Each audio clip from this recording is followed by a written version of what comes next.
भारत, जिस पर कई साम्राज्य पनपे, जिन्होंने इस धरती पर शासन किया, जैसे मौर्य साम्राज्य, चोला साम्राज्य, अहोम साम्राज्य आदि।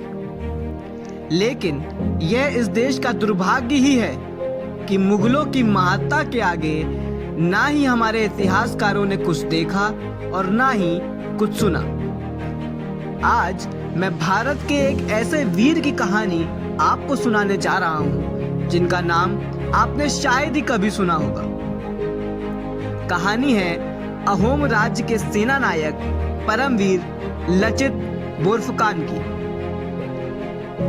अहोम राज्य, जिसने भारत के असम क्षेत्र में करीबन 800 साल राज्य किया और कभी भी मुगल साम्राज्य के अधीन नहीं आया।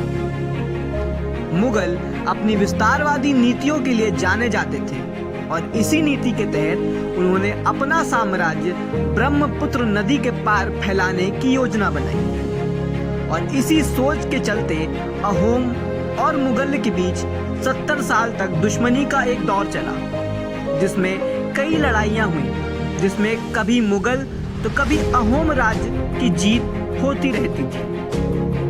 युद्धों के इसी क्रम में सबसे महत्वपूर्ण युद्ध था सराय घाट का, जहां लचित बोरफुकान ने मुगलों को धूल चटाई। लचित बोरफुकान एक कमाल के योद्धा होने के साथ साथ परम देश प्रेमी भी थे।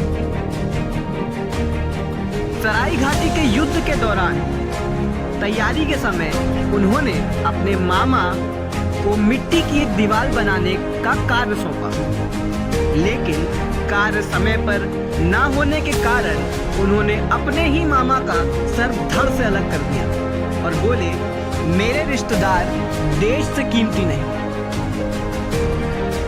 यह देखकर सेना में अनुशासन की लहर दौड़ पड़ी। युद्ध के दौरान अहोम राज्य को एक गहरा सदमा लगा जब लचित बोरफुकान बहुत बीमार पड़ गए। वैद्य ने उन्हें उठने से भी मना किया। युद्ध तो दूर की बात है और कुछ ही क्षण बाद मुगल सेना अहोम सैनिकों पर भारी पड़ने लगी। यह देखकर लचित बोरफुकान ने अपनी वीरता का परिचय देते हुए युद्ध की तरफ कूच किया और अपने भागते हुए सैनिकों से कहा कि राजा से कह देना कि उन्होंने जो आदेश दिया था, मैंने उसे पूरा करने में कोई कसर नहीं छोड़ी।